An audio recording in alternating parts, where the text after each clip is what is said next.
Welcome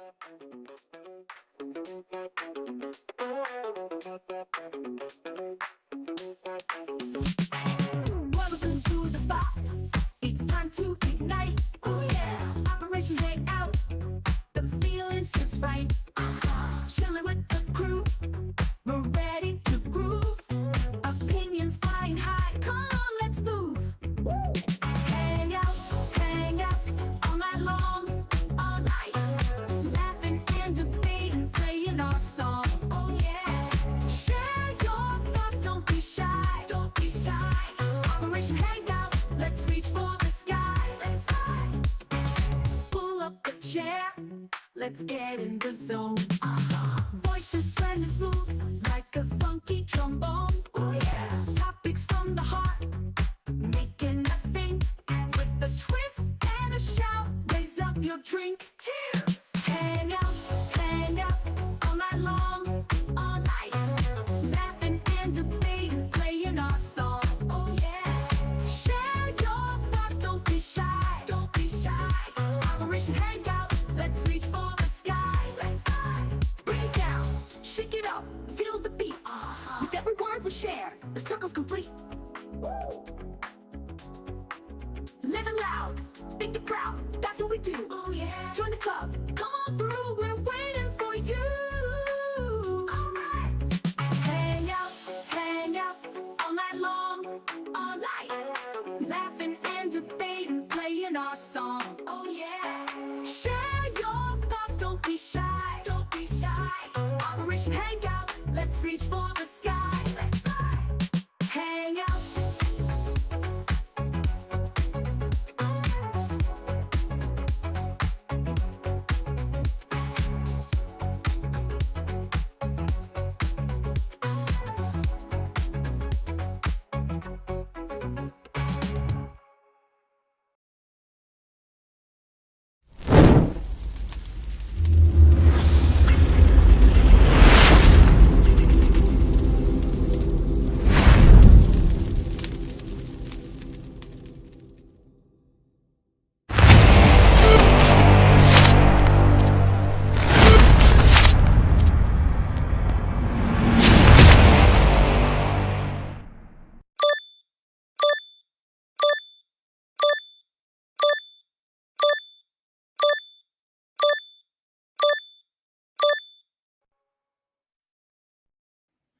What is going on, everybody? We're back at it. Another show, another stream. You know where you're at.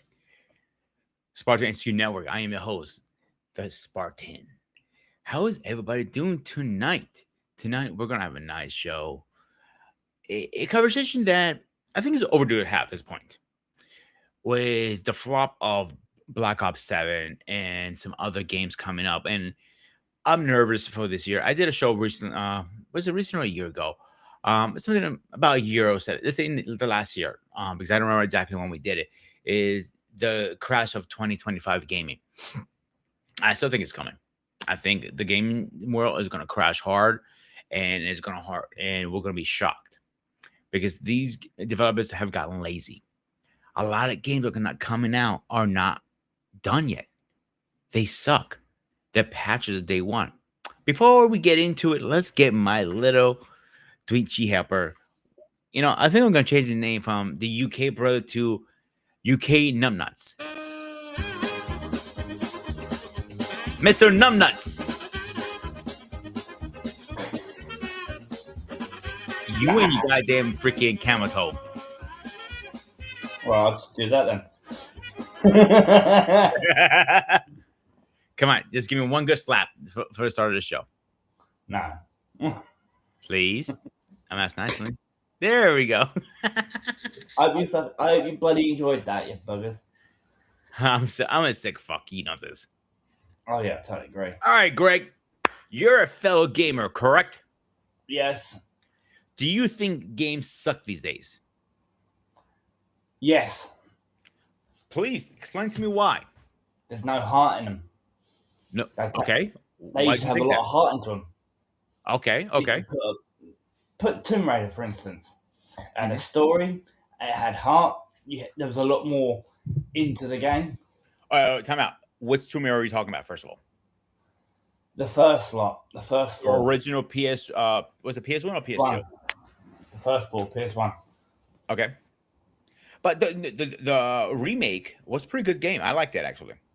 I preferred the original. They didn't when they brought out what was it when they first brought out Tomb Raider onto the PS2. That was like crap. That really was. I'm going to be biased at this little bit of conversation because I never played the PS1 and PS2 era of. Not bad. Yeah. Hey, wifey, I know. can you slap him over the head for me, please? Good. Ah, that went straight down my spine to my fucking lower half. You bugger. Hey, at least your brain got a problem because it will fucking work once again. Yeah. Hey, Eric, what's going on, my man? How you doing tonight?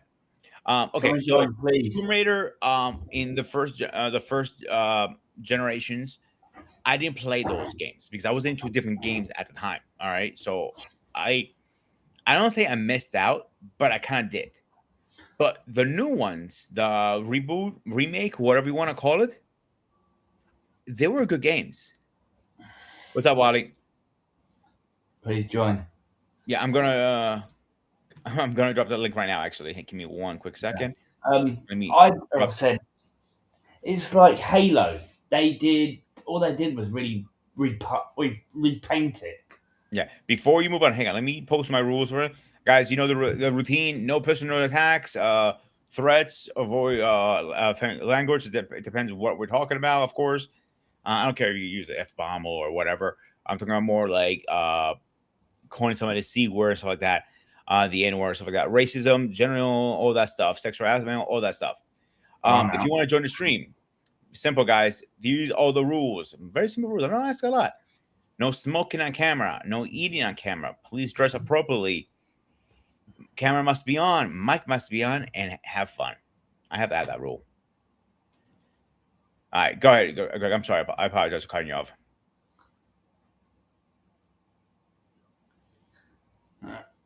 Go ahead, man. You know, I was trying to read what I was saying. About Tomb Raider you were talking about. Yeah, I was brought up on it. I was introduced to it when I was very younger in the 90s by my dad because he was really a big Tomb Raider fan himself. But all they really did was really repaint it. Not really a reboot. It's the exact same game, but reskinned. If you know what I mean. They did a lot of different things. In Tomb Raider, she had two guns in the original the whole time, right? Yeah. In the new one, she only had one gun, and she was using a bow and arrow most of the times. She had a That's survive not a off reboot. That's completely. That's rewrite the whole story. a remake. Rewrite the whole story. That's a remake. No, it's a rewrite of the whole story, not remake. Yeah, that's what a remake called. A rewrite is a remake. Okay. Yeah. Yeah. Honestly, Yeah. I enjoyed it, bro. I did. actually quite like that. I did quite like that, and I do have actually. Hang on. Yeah. Like think the I first own a memory couple. I have on video games, to be honest with you, was Super Mario Brothers 3 on Nintendo.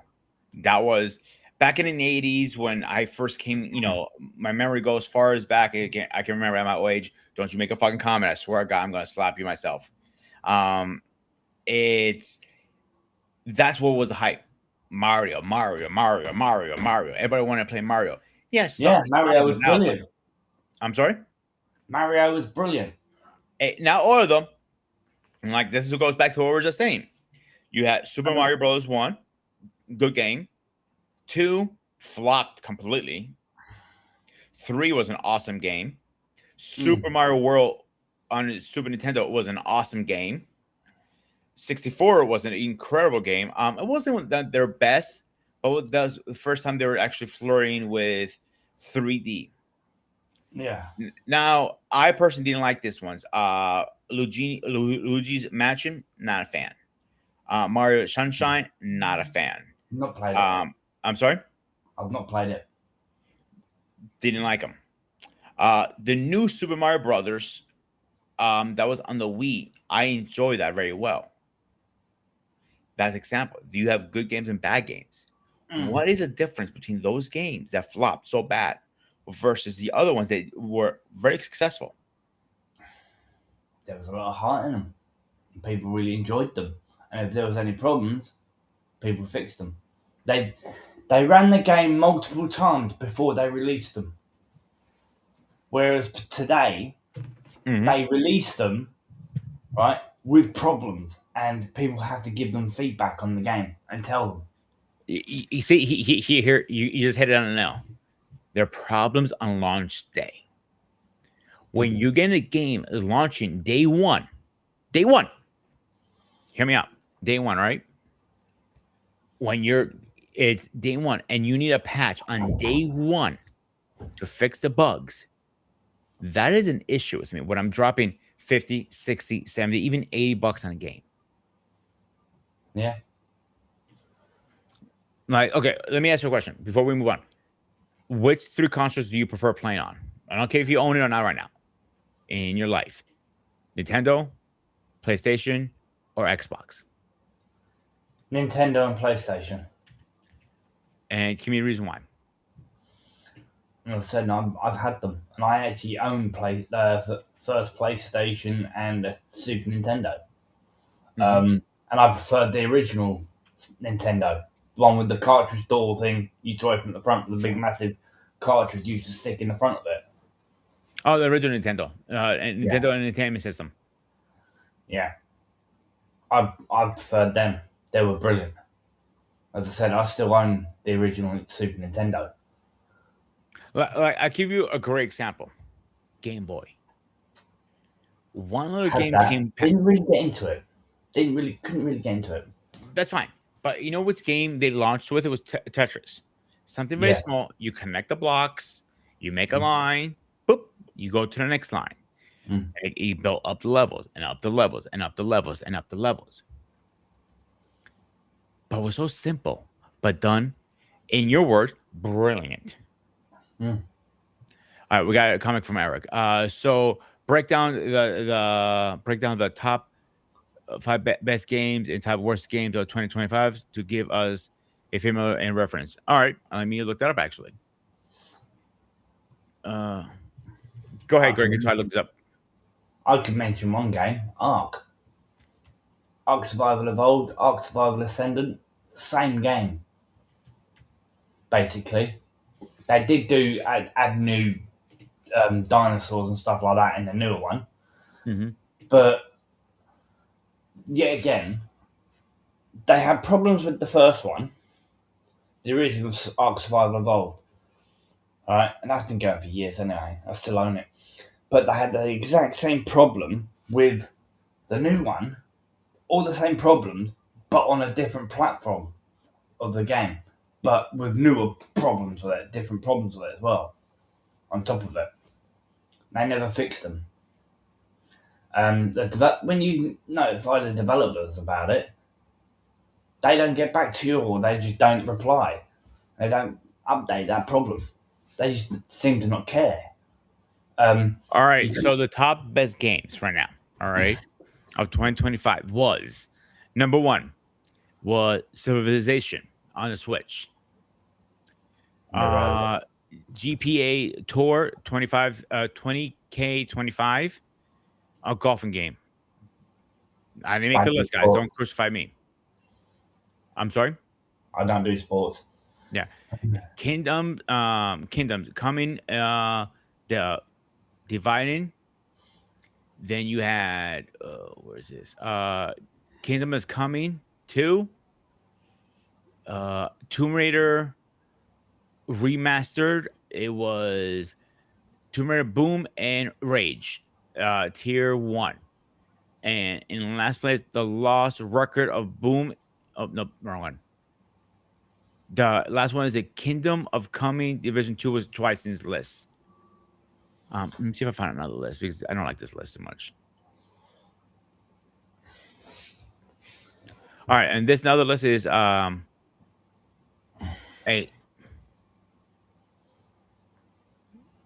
Cloud Ops. I'm just gonna share my screen. I can't fucking pronounce half this shit.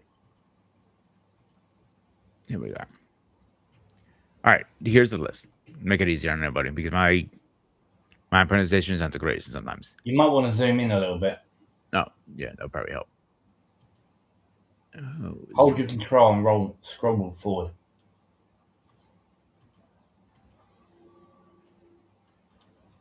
Oops, That's fine. too far. Hmm. There we go. Let's get this guy in here really fast. Wally, what's going on?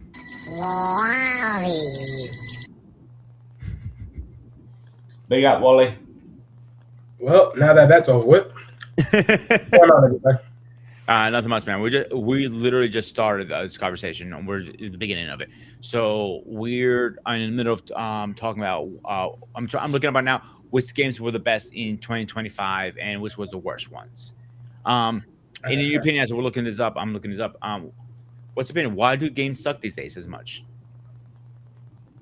Depends on what you mean by like as far as game sucking these days. Like what are you talking about exactly? Like I have an issue with for me personally. I can't speak for anybody else on the panel or anybody in the chats.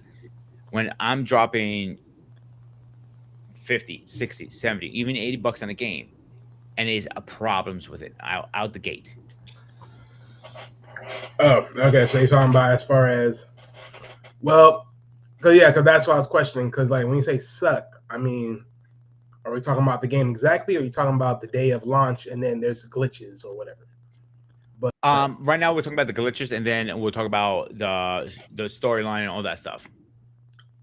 okay, well, if we're talking about from a sense of glitching, well, then of course this goes back to the fact of, let's be real here. This goes back to the manufacturer because let's be honest, year in and year out, there's never been a point where you could say almost any game other than Nintendo, because I really don't hear nothing of Nintendo ever glitching anything since their model is You much have a more good different. point there.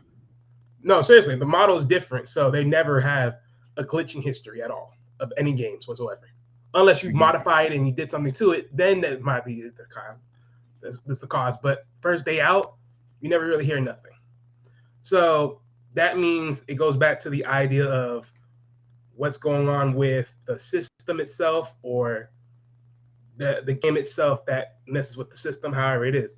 Because because let's be honest, do you question the CD that you produced it on, where you download everything on the CD portion, or is it the system that crashes amongst dealing with the CD, however it is? One way or another, one of those two fixes are the problem or the issue. Because you can't sit here and say there's a glitch when you start playing a game, and then all tends to happen. So for that to be the case, if a game was going to quote unquote launch at a particular date, you would think the manufacturers that develop this game and then say, hey, we're connecting with you guys that made the system. So now you have the question, do you question Xbox and PlayStation amongst their system, or do you question the game itself and then how that deals with the system itself with all that, which comes to create this glitching issue? So those are one of the many things. See, and like I know some people like this game. I personally didn't like it for two reasons. Cyberpunk 2025, I believe it is. Cyberpunk, I didn't like. The story to me was horrible, and it was so many glitches when it first came out. I couldn't play it. I went back a year later. The glitches are gone. I still don't like the storyline. I think the story is horrible on it. Well, that's a whole different conversation. Correct. So as far as game storylines, I mean, if you guys remember when me and David talked about what was it? It was Gungrave. That was a video game that started as a video game. You know, slide over to the anime side to try to get. Yeah, I remember that. I'm all actually back into gaming still sucks as a game. So, you know, that's something right there that goes back to from an idea of, do these games really have a very well developed storyline as far as how they're playing it, how they're being set up, and then how they're contrasting it within the game of how, you know, as far as gaming mechanics, you know, as far as shooting guns, driving cars, motorcycles, all this other stuff. So that's one of the many things like that comes to be a very tendency issue. Because, for instance, like Cause I guess in Cyberpunk, because I never played it, so I'm guessing That had a lot of glitches. That had a lot of glitches. That had a hell of a lot of glitches in it. I played it. It did have a lot of glitches in it. Yeah, I mean, Brilliant storyline though. Brilliant storyline. okay. Well, you said I it's a personally Billy didn't like storyline. it. Well, yeah, and that's the thing. Like, again, I can't criticize it because again, I don't know the game itself, so I can't say if it is great or not. My thing would be if you question the storyline, or at least one of the many people out there that question the storyline, then that goes back to the idea of just the overall story. Because again, if you're playing the game and the game is built on a storyline, where you really pay attention to the storyline as you're playing the game. Because if not, then you're more likely going to feel like it sucks. But if you do, then there's something you should have connect with that make you be like, okay, I see what this is all about. Mm-hmm. So, yeah. I personally do pay attention to the storyline because I think it's a big part of the game. Me personally, like I know a lot of people play COD, for example, skip through the storyline. They don't want to get through the campaign, and they get right into the online. And some don't even play that campaign; they go right into online. I actually enjoy the campaign part of Call of Duty. Lately, the last couple campaigns, actually more than last couple, most of them from the PS4 into the, I can say most of them, half of PS4 into all the PS5 ones are being trash, in my opinion. The golden age of COD has gone. I think they need to literally shut it down for a little bit, regroup, and come back. Rethink That's it. my personal opinion. I never got into Call of Duty. I never could get into it, personally. If you play the old ones, they're pretty good, actually, bro. I think I own Black Ops. Which I one? believe. Pub? Which one? Give us a second, I'll find out. But yeah, I used to. I never really could get into it. But my point is trying to get to is the games now these days. I feel a lot of them feel like they're rushed. Black Ops 3. Well, what do you expect? I mean, what would you expect? I mean, okay, so how much years did PlayStation 3 had before we went to PlayStation 4? Oh, I don't remember off my head, but we had it for a while. Okay. Now, how much long did we have PlayStation 4 before we went to PlayStation 5? Oh, that was a very long time. Was it really? I felt to me like that at least. I don't know. Because the way it looks like to me, now. it's like there's a new video game station every other 2 years, which is pathetic. Wrong one. So PS4 came out in 2013. And PS4 came out in 2013. yes, and the PS5 came out in 2020. Yeah, it really feels like it's only been 2 years. Holy hell! No, it was out for a while, bro. Oh, maybe it's just me. Maybe PS3 because came I'm out so in far from the 2006. game stations, I don't care for them so much. The PS3 came out in 2006. What, a PS4? No, I think I 3. Oh, 3. Three. No, we're talking about PS4 right now. Ah. So the PS4 came. It was out for a while. What is Yeah. it? What? Just 8 over a years? decade. Over a decade. Yeah. And so it lasted a long time. The hardware was there. And even now we're in what? Year 6? Yeah, we're already almost going into the year 6 for the PS5. And there's no room of slowing down. But obviously they're already developing the PS6. I'm not denying that. Well, okay, so at least we clarify that because I ain't gonna lie. Like I said, I thought it's like it just feels like it's like every 2 years because that's how I feel about the nature of these games these days. Like couple of this, couple of that. Next thing you know, we're already in the next station. I'm like, let the game stations breathe, brother. And I'm like, It was like that for one time. Average lifespan for a average system back in the day, 80s, 90s, and early 2000s was 4 years. The average. Yeah, but that was probably the technology. That's probably why. But yes, correct. yeah, so I'm not worried about that. But yeah, because like I said, to me, in these latter years, it just feels like we just hyper jumps And it's like every 2 years, it just feels like every 2 years there's a whole new station. Now, granted, you told me otherwise, so I'll let that go. But okay, going back to the fact that the games feel the rush. I mean, that goes Sorry. back into the idea of who they have as these writers. Because again, if the writers don't make it interesting, it just comes played out. Especially when you constantly continuing. Oh, okay, we're doing another Call of Duty. I'm like, oh yeah. Well, what war stories are we going to hear now?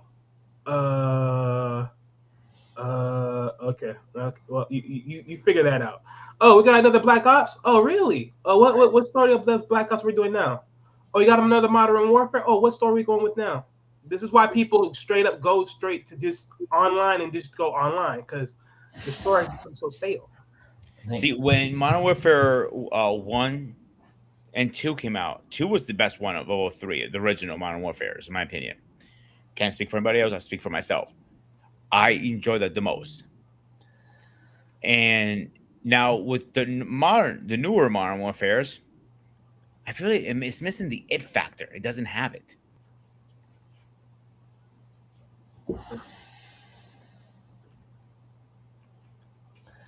I mean, I can't lie to you. I mean, at this point, Hey, when you asked me about the three consoles that I loved the most, right? But I think I'll go back to. I've already mentioned Nintendo and PlayStation. I've just remembered the other one that I thought I really liked was Sega Mega Drive and Sega Master System. Okay. That was a You good remember one. you mentioned that at the beginning of the show? Yeah. Yeah, those three I remember that I loved. Girl, why are you going to say something? no, I caught earlier, but no, but just to add on, as far as like where the story's going, but yeah, but that's just really what it is, because like the thing is this: when you make a storyline, you got to be really like people got to be invested to be in these storylines to hear these storylines overall, and it's like if it's played out, then it's like no one's not gonna really be invested to care.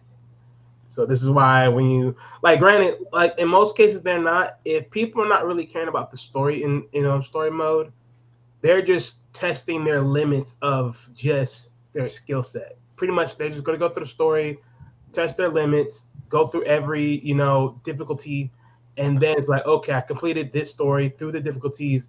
Now let's go into freaking online, and then just crash and burn and do what we do. But nowadays, to the point that people, because nowadays, thanks to gaming these days, people are so laser locked in because gaming is such a competition to where they're locked into one particular game. All these people do is play Call of Duty. All these people do play this game. All these people do play that game because now they're solely locked in and playing a game and being a very technician within that one game just because when online comes to be the thing or when online competition used to be the thing. So now most people don't really care for the idea of storylines or all those other things because that's pretty much beneath them at this point. In this sense, gaming has now evolved in a more sensible ability of competition.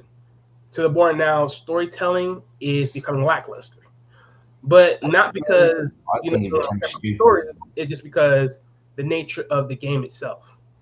And right now, if you put games like COD, games like Halo, and anything else of that nature, these games are morely online basic. These games are online dominant games where you're gonna go out there and go and slaughter the enemy. Whereas a game What's the, like Batman, this is not online. hold on, Wally. What's the point in just literally skipping the storyline and just going on to kill people? What's the point in playing it? I don't understand it. The Hey, competition, yeah, whatever, right? I personally, um, a few other people probably agree with me. I would rather play the storyline first.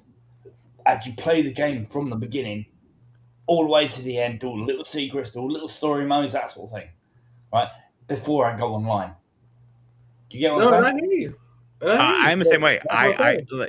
Like back in the golden age of the games. Yes, that's how it was. But we move on. Sorry, Greg. We got to do this to you again. Ladies and gentlemen, please rise for our president. Ow! Bastard. You had to come in, Paul, didn't you?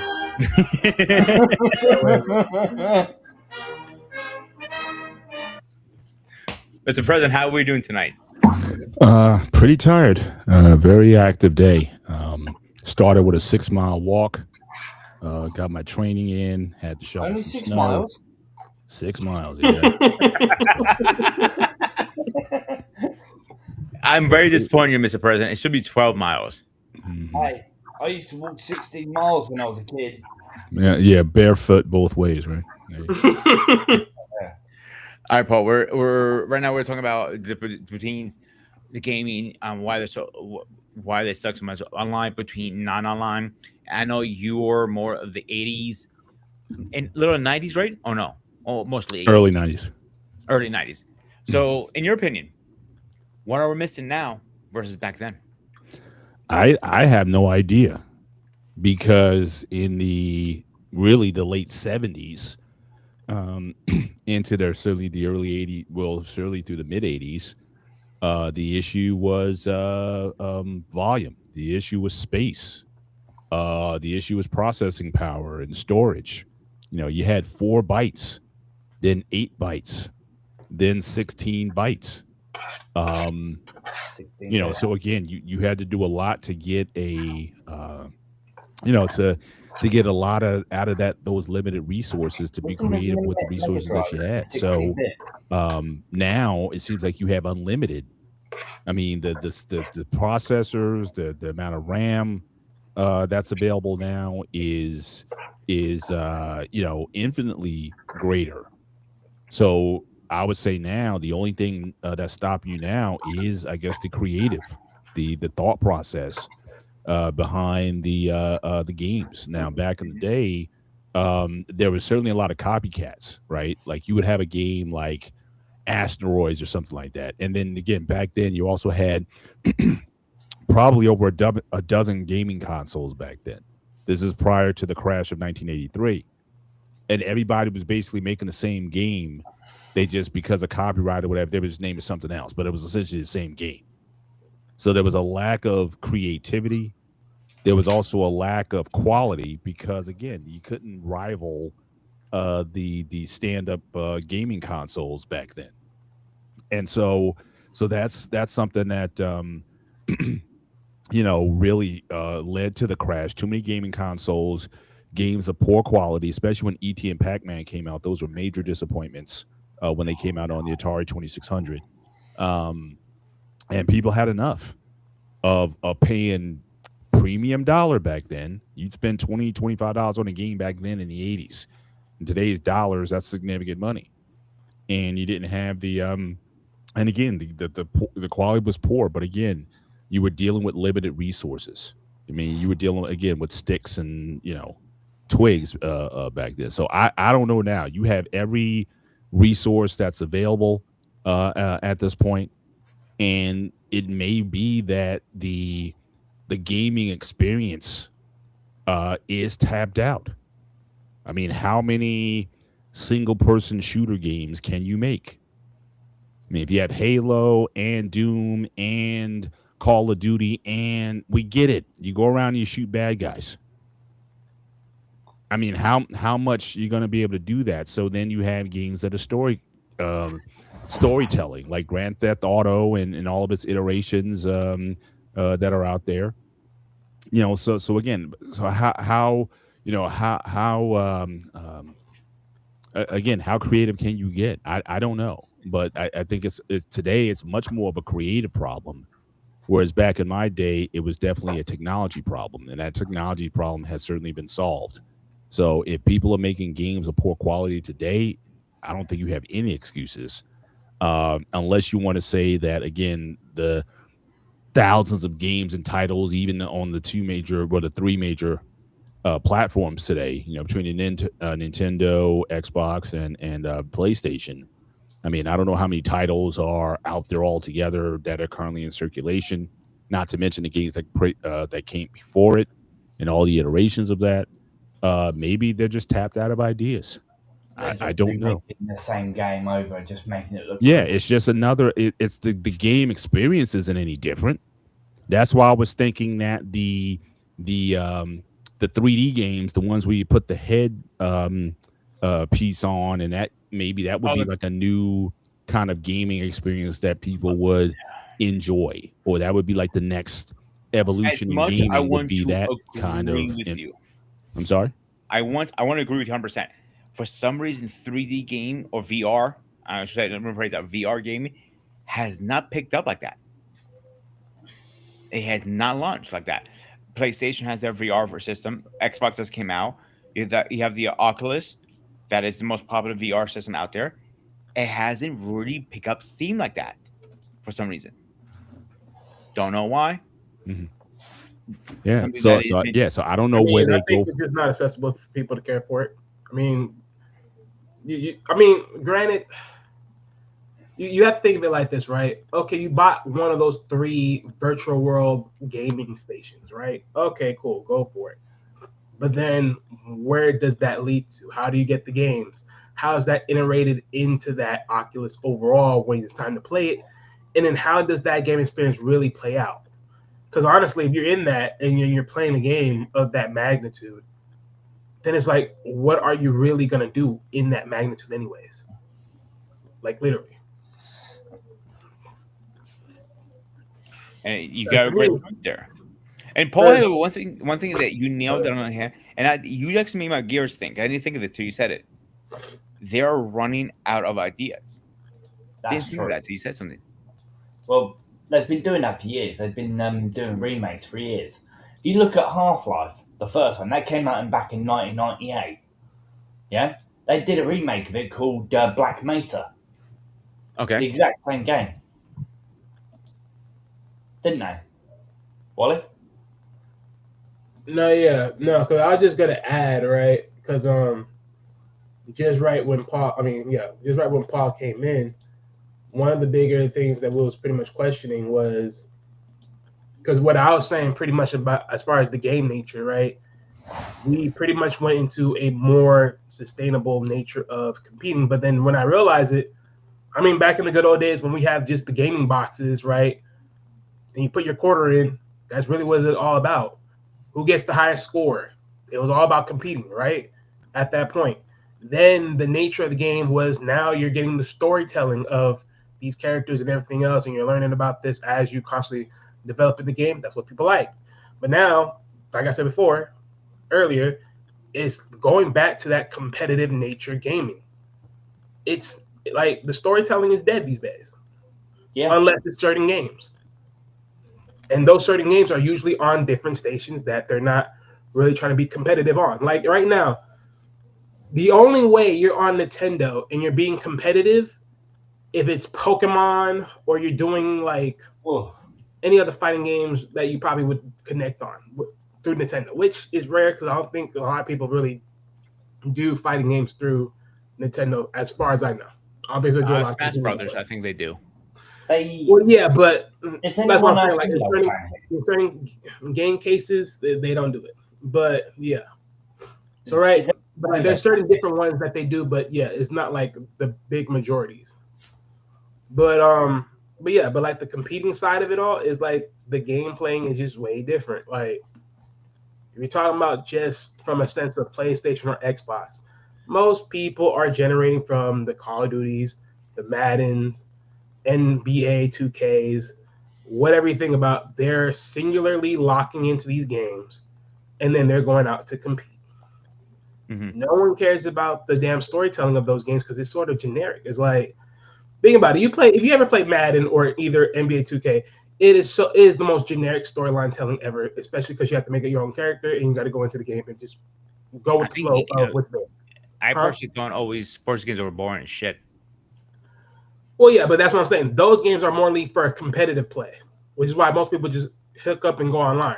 Unless you're one of those type of people that care about actually doing it, because the challenges as far as what they said in storyline nowadays, the challenges of getting your quarterback or whoever you're playing as a person on the field to getting those scores or those goals, those are the things that make it competitive for people to do those storytelling games from that side. And I'm like, okay, that's one smart side they're doing right there. But other than that, those tend to be sort of be generic. It's just like, all right, whatever. So you just go out there and compete. You're just going to go online and compete. Is what it is. Whereas, like I said, other games are based upon stories, In those games, one way or another, it does sort of come generic, or there are just certain missions that just become like ultimately impossible, and then you have to search to find someone who actually completed it, and then you have to be like, wait a minute, how did you did this again? And you're watching one screen to another screen just to be able to finish the mission, which is a hassle. So, yeah. Greg, anything on this? Oh, Paul. Personally, I think if you're going to look for tutorials and stuff on games, it's just cheating. You have to work it out I yourself. agree with that. Gameplay. Almost, yeah. And that's always been the case. Even Well- when you had the things you did on the controller, left, right, left, A, B, and switch, that sort of thing back then. I always thought when you gave away the secrets like that, I think that I don't think people should have done that. That's almost like kayfabe in wrestling, right? You shouldn't have gave away the business.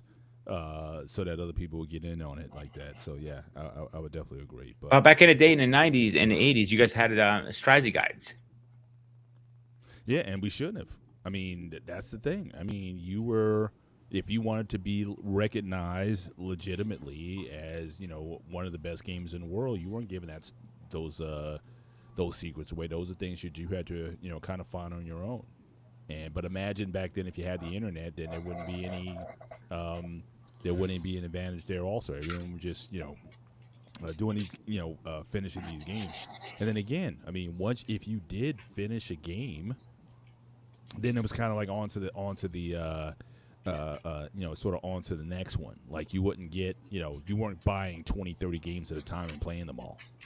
Like for Christmas, you may get maybe if you had a console, you might have got like 2 games for Christmas. And you had to make those games last unless you went out, take your allowance money or from work or whatever it was and bought, physical copies of games.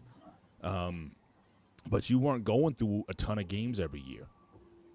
So I'm thinking maybe that's part of it also. Maybe there's too much access that you can start something and, hey, just pick up something else. Or if you have a subscription, that you could just pick up another title. But back then, you had to be very cautious about what games that you picked and where your interests were. If you were in the sports, and yeah, when Madden came out and people started buying, but again, it was like Madden every year, And the only time when it became fun was, again, when you played other people, So again, the games got, I think, more complex because back then it was basically you just moving the joystick, hit A, B, but now it's like you have to control the distance that you throw the ball and then control the catch down to the ground. It's almost like the real game now with all the complexity of I just want to play a football game or another type of sports game. There's so much complexity to things now. But I'm not a big sports game fan, but what I do know from it, because I know I have a lot of friends like King. He's a huge sports fan. He's playing these games all the time. It's not only you just play, you have to draft your players, you have to put them in the right, what's what I'm looking for? Plays, positions, thank you. Positions, plays, and all that stuff. So it's a lot more to just like plug in the game, select your team, and just have fun. Now you literally have to think. College football games are even worse. yeah. You literally have to sit there and think, and you have to get on at a certain time to play to make sure you get the jack points and everything. Right. Although there is a market for that because, again, you certainly, when fantasy came out and you had all these guys who weren't even sports guys, but because of, analytics and data, a lot of geeks who were into that kind of thing, they got very involved in sports. Moneyball, when that came out with the Oakland A's and, his strategy for how do you pick players and things of that nature and how you measure, like I said, the analytics, I think that opened up another market. So for those who enjoy drafting players and building players up and recruiting and trading and things of that nature, I think there's a market for that. But for the person who just wants kind of easy mode, right? Pick my team, pick the other versus the computer versus another player, and let's just see who's best. I think that experience is what I would think most folks want. But you do have those nerds out there that basically built that whole fantasy genre who are into that. So I think there's I think the good thing about today, I think there is something I think for everybody. But but you as a person, if you're getting bored, which again, it's kind of baffling to me that people are literally saying that, but with all of the thousands of titles out there and selections, if that doesn't get you, then maybe there may be something else going on, like in terms of what else are you spending time on. If you only if you're gaming maybe an hour a day or something like that, then I don't see how you get bored with that. But if you're like a constant gamer, 3, 4, 5 hours a night playing and whatnot, then yeah, I can see that. It's almost like sugar or that you get like a drug, right? The more you take of it, it takes more of that drug in order to get that same satiation from that drug. But if you play every once in a while, I can't see how you get bored with that. But so the problem may also be just the individual and your overall consumption. If you're drinking 5-6 cups of coffee a day and you're still not getting any high from it or any energy or boost or whatever it is, then I don't know how I can help you then, if that's what you're on. But for a lot of gamers, that's kind of what it's like. It's like your life is centered around gaming, and after a while, I would think it becomes less satisfying, and then you think the issue is the gaming. Maybe the issue might be you and where your time and priorities are, and maybe you need to think about other things. But just like anything else, a little sugar here and there, no problem. If it's all the time, if your diet is poor, then nothing's going to satisfy you. See, personally, amount of the hours I game is not as much as most average people. I maybe game 10 hours in a month. That's not a lot if you really think about. So I don't have the high dopamine feeling like most gamers do, who play hours on end or at least few hours a week. So I think we went from a very golden age of gaming from the 80s, 90s, and 2000s and 2010s to now 2020s. I think we're missing something in these games. I said it before. I said the last show we did with gaming, and I'll say it again. I do feel some of these games are way too big now these days, way too long. Mm-hmm. It takes over 80 hours to beat Valhalla, Assassin's Creed. Yeah. That's way That's too true. So some people just get burned out trying, just grind, like going from X to Z. Now with which one's it? God of War. Is it Valhalla also called? Or no, whatever it's called. God of War, the last one. That was only a 40-hour game. I enjoyed it. You don't have to grind. You just follow the story. The storyline was solid, very solid storyline. It was a good game. But you don't get too many of those now these days. Mm-hmm. I don't get a game like anymore. Like, man, damn, I wish I had time to sit back and play for like an hour or two. But I guess I want to ask you. Maybe I can just ask everybody around again. What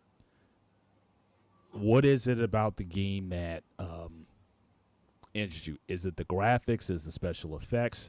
Because that used to wow us also. Like again, back in the day when you had a new game or on a new platform, like we were blown away by like wow the more realism. Like again, especially compared to the arcade games. I mean, there was an excitement because of the quality of the graphics in the game or what have you, or the surprise that they had levels or opponents or whatever, and you were like, oh my gosh, it's.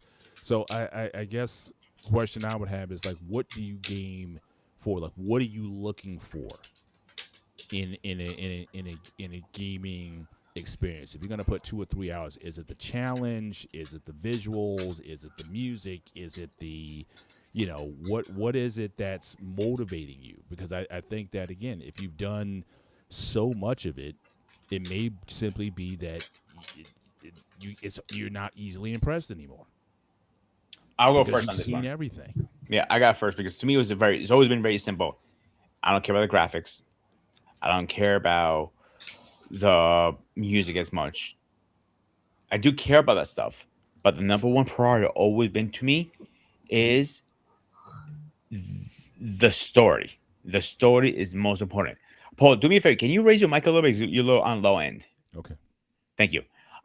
It's the story. If the story does not pull me in, fascinates me, like wonder what is going to happen next, or like, oh shit, the fuck just happened over there? Like, you hit that moment. Like I remember Black Ops 2, one of my favorite part of the game. He's transporting the president. He's a woman president at the time. They get attacked, and he defends her. The scene, the music, and the gameplay drew me right in. Another example, not Assassin. I'm sorry. What was it called? I'm trying to think of the name of it now. Metal Gear Solid 3. The story drew my ass in. Another example, Assassin's Creed 3. People hated that game. I love that game. Assassin's Creed 2. Another one. Brotherhood. Another one. God of War. You know how to do it, Paul. This is Sparta! I have to get my God of War in. God of War 1, awesome. 2, 3, oh, I got mind fucking that one. When they came back to brought it back years later in a Viking setting, I loved it. People hated it. I loved it. It's the story that drives me in. All right. I liked Syndicate by Assassin's Creed. Yeah. What's your answer, Greg? Brilliant game. Bit too long, but it's a brilliant game. No, I'm saying what a Paul's question is, like, to me, it's a storyline. What draws you in, like Paul? Yeah. said? What turns you Storyline. like when it comes to gaming? Like, what is the drive there? It's just a storyline. I really enjoy it. Going around, because basically in Syndicate, you're playing as twins. You can flick between the two characters at will. Yeah? It's either twins or brother and sister anyway. It's same thing.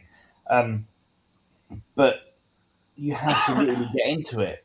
You go from point A to point B. You're an underground, what do they call it? Like they did in Germany. People from England would go to Germany and they go underground sort of thing. Splinter Cells kind of thing. Yeah, sort of thing, yeah.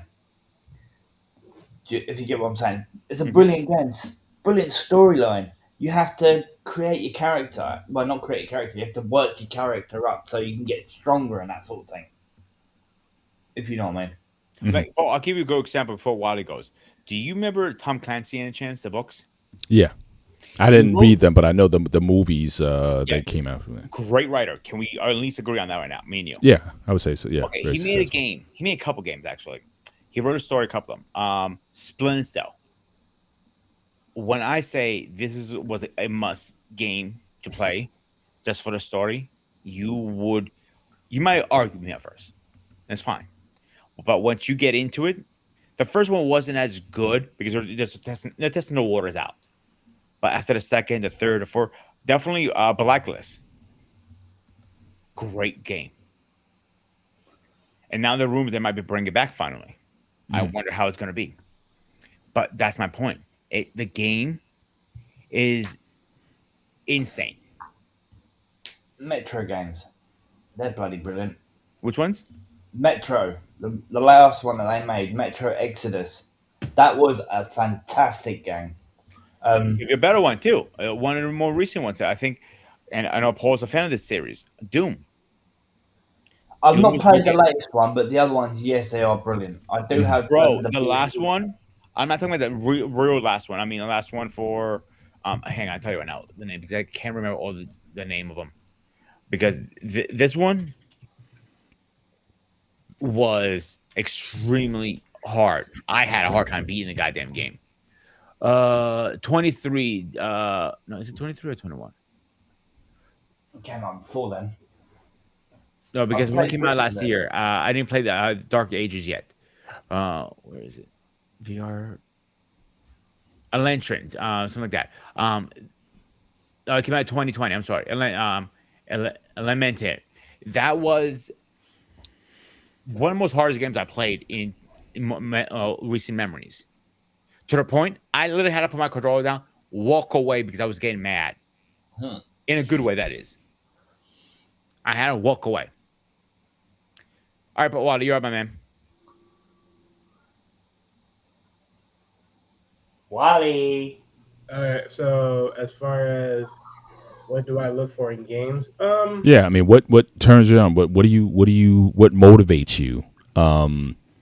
When it comes to playing or choosing a game or what have you, what are you looking for? What's your high? What's your what gets you going? And I is there mean, a particular everything. genre that you go for? Yeah. I mean, a lot of things that you mentioned, graphics, music, everything goes coalesce within the game itself, right? Because there's never been a time where I ever feel like, oh, I played a game and I turned the music off or anything. Like, play the game with music. You don't have that. That's sort of like a damper because the vibes or just the beats, however you want to look at it, those coalesce in. Um, Overall, I just the one thing I'll sit here and say is, do you make the game suitable enough for it to be actually finished? Because the moment, like, forget again, like I mentioned, games that have certain types of missions or certain types of things that you have to do just to be able to weasel a certain type of place in the game. For instance, perfect example, Batman. When there was certain stages in the damn game that you had to do in so much many ways to get to certain areas, it like okay, it became an honest turnoff because when you have to go, because it's to a point where if you have to go search if someone actually did it to go see it done and then how they did it, I'm like, all right, yeah, that just sort of like just ruined it for me in a sense. Because it's like there should be a way to figure that out without me having to go look on YouTube to see if someone else did it and finished it and how they got there. So those are like the more tedious things right there. Granted, I understand that's a puzzle and how they're trying to do all that and everything, and that's fine. But it's like if I cannot figure it out and crack it to a point of me being able to do it on my own terms, then I feel like you just failed there for me as a game because it's like, okay, I don't know what it is here, but and now No, I just learned I from do my understand what, Craig. flip Shut up up. there. Um, I do understand what you're saying with that. I enjoyed the Arkham series very, No, I very love the much. game. Don't get me wrong. I love the game and the storytelling. It's just when it comes down to those like those higher up missions that are like very puzzling and troubling to get to those secret spots. Those were just the aggravating points. Everything else I liked about the game, but those aggravating points in the game, those were the piss me off points of like, okay, I'm done with you here. Good day. Mhm. But as far as like if I had to explain like, okay, what is a top game that I played that met all my P's and Q's? Playing Street Fighter, Tekken, Dead or Alive, those games really hit my points. You know, Mortal Kombat, yeah, those games right there. If I'm switching to Nintendo, Pokemon have my attention. Mario Kart, Mario, Luigi, all that stuff. So yeah, a lot of those games had my attention because all those were all good. So again, I think a lot of that stuff correlates in to what you're doing. Is just how far in depth of the story and then how far in depth of being able to complete or just certain different challenges. Like there may be one point you may want a story this day. You just want to have fun with the story and you enjoy the long road of completion. Then there may be a point of you want the challenge, but in the sense of the challenge, you also get the story. Like Street Fighter was perfect for when you're getting the story and the challenge. Because at the same point, if you're able to beat the game in a certain way, then you get to meet the hard challenge of facing Akuma. Meaning, if you're perfect through every fight, not getting no damage hits, nothing from the enemy or the computer, you get to face Akuma because that proves that you have leveled up in a standard of being able to fight him without being touched with damage. Mhm. That right there is a creative of Nissa saying that's how much of a peak fighter you are with this certain character and everything else, right? So that I like about that game. So Gotcha. just things like that. Yeah. Can you raise Eric's last point because I don't know if that matters anymore. The idea of PC games versus console, because I think that for a time, and again, this is the 80s, this is the 90s, when you're creating consoles, you're going to be limited if you want to do it in mass to the processing power that is in the system.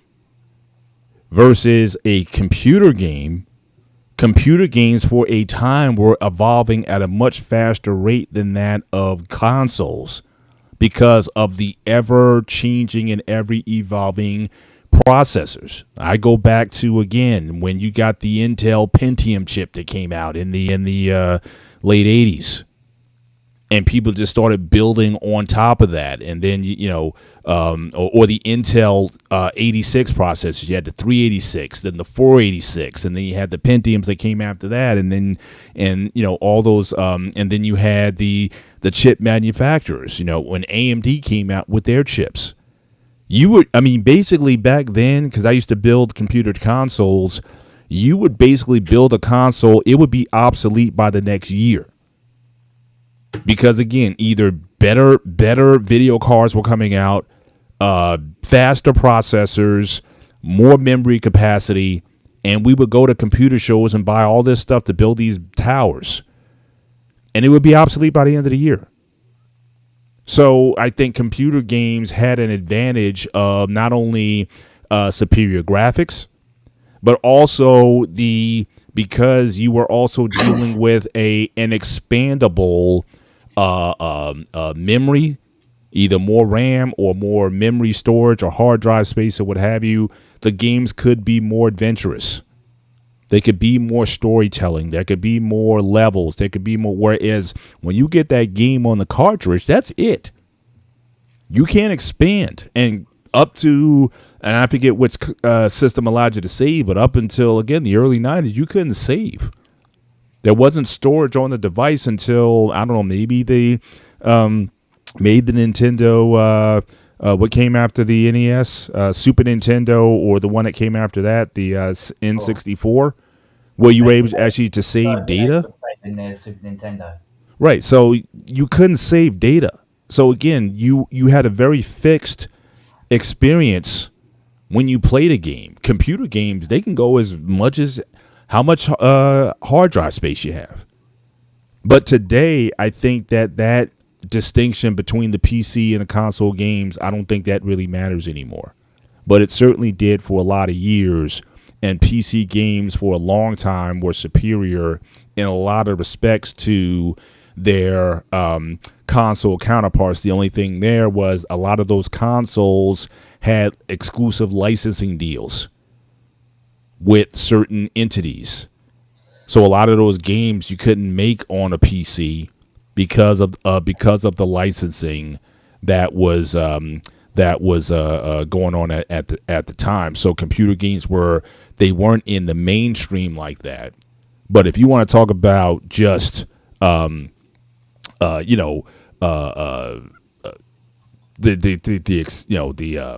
the experience. Yeah, I love computer games. I mean, and I would say this: computer games I played certainly well into the 90s and beyond. A lot of those games were free. Freeware. Especially, I had an old Apple Macintosh at the time, and I would get a lot of go to some of the bulletin boards because you didn't have internet yet. We'd go to a lot of the bulletin boards. There was a lot of software development going on, a lot of freeware, shareware. Those were popular things back then. You got a lot of great games that fully took charge of the MC 68000 Macintosh processor at the time. And Mac was well ahead of its time, certainly to the computer games at the time because of the MIDI. When MIDI came out, and you were able to have these 32-bit soundtracks and whatnot on the computer. So again, I think that computer games were in a lot of ways better. I certainly enjoyed them, but again, you didn't get the big titles, you didn't get the football games, you didn't get the sports games, but a lot of the action adventure games, a lot of the early 3D graphics that started to come out, all that. Wolfenstein 3D was a computer game. Doom was a computer game. And then they got ported over to the consoles and whatnot once the technology caught up to where because you got to store all that storage. You got to store all of that on a cartridge. Or when CDs came out, you had more at that time. See, the way the console game versus the PC is now, let's say you're playing COD online, right? they have it built a certain way. Gaming PCs won't have an advantage anymore versus consoles, and these consoles are technically mini PCs nowadays. If you see, Well, they've always been PCs. It's just like I said, when you try to build in mass, if you're going to build 1 million units, you cannot upgrade.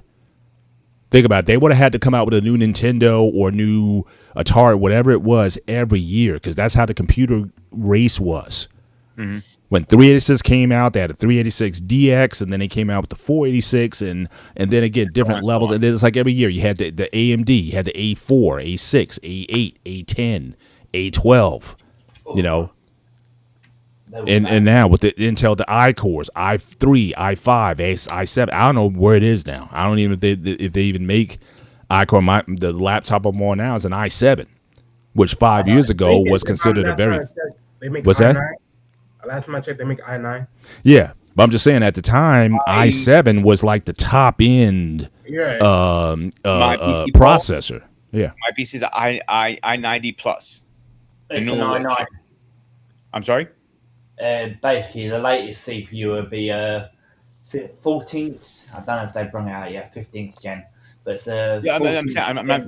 i9. I'm not going to general. Mine is i90 plus or whatever the new is. I90 something. You know what I'm saying? Yeah, Right. i9. But what I'm saying is like my PlayStation is technically a. You know, I'm not. I know Nintendo, the Super Nintendo 64, GameCube. I'm not sure about the Wii and the Swiss maybe, but the PlayStation, the newer ones, PS4 and up, they're technically PCs now. Well, I don't know. As Well, a technical, they're all computers. The old Yeah. Macs, But my technically, thing all those is- gaming consoles were computers. It's all about input, output, CPU, processor, memory. They're all computers. It's just what they're used for. Graphics, that sort of thing. Right. But my- But you're saying You the can way cross. the way you're using it, you're saying to me, Paul, if I understand this correctly, if it's still if a form of a PC, you're saying to me, correct? Correct. But the problem is because you have to create them in mass, you cannot keep up with the technology That I do know. that's coming out every year. Now, again, I'm saying back then. Now, I think, certainly I don't know what the processes are on the latest PlayStation 5 or AMD. yeah. I can show you I can show you specs if you want to see them really fast. Right. Right. But I'm just saying, but I mean, like I said, I think that the difference has certainly caught up to where, again, if you have the latest of these consoles now, you should be able to, I guess, get a lot more life out of them for for certainly a longer period of time. Yeah, But I back think- again in the computer era, it was a constant. In fact, you can keep the same game for a while. The thing was, the game would actually play better over time because, again, if you added, for example, you went from, say, 2 megabytes of RAM, which there was a time when that was a huge deal. If you went from 2 to 4, the graphics and gameplay on your game would go so smooth. Or if you upgraded your video card or your sound card, your gaming experience would be that much more improved, and you didn't have to necessarily buy another game. It's just the hardware just processed better, and the graphics were smoother, and you just had a more enjoyable gaming experience. Yes, CPU on a PS5 is a Zen 2 AMD 8-core 16 thread. Yeah. And I'm assuming if you want to now, like 16 gigabytes of memory, I mean, I guess that's pretty big. But I mean, some of these motherboards, they can take almost, I wouldn't say a limited RAM, but you can double that if you wanted to. Yeah. The thing with PlayStation, at least, you have the option to extend that. You just pop 2 panels off, take 2 screws, and put an external in, and then you just I had a 1 terabyte on top of my Now, The only 825. problems with the consoles to PCs, it's the same as Mac. You have to have the right firmware so the memory can be able to read it properly on the console. You can't just plug and play. It has to be formatted to that console, if that makes any sense. yeah. Well, I'm not sure. And back then it made sense because you had Mac, which used, again, a totally different chip. You had Intel, totally different chip. So you had to write software for that particular chip. Now everything is using RISC kind of processors. So I don't know if and I'm not saying you have to certainly specialize. That Apple they had these M processors now and whatnot, but all of them are kind of built on similar technology, I would think. I mean, Apple used to, by distinction, they wanted to have a very different user world, and they didn't allow you to cross over from PC to Windows to whatever back to Mac. They wanted their own ecosystem. Now things are definitely a lot more transparent, so I don't know if it's the same. You can build a Hackintosh, use PC parts, but have Apple Apple software running on PC. Yeah. But you used to build systems because you used to have you'd have Windows, you'd have Linux, Yeah. and Linux back then you could you can boot up with a Windows system or even an Apple system at that time. Linux was very you can do that on a PS3.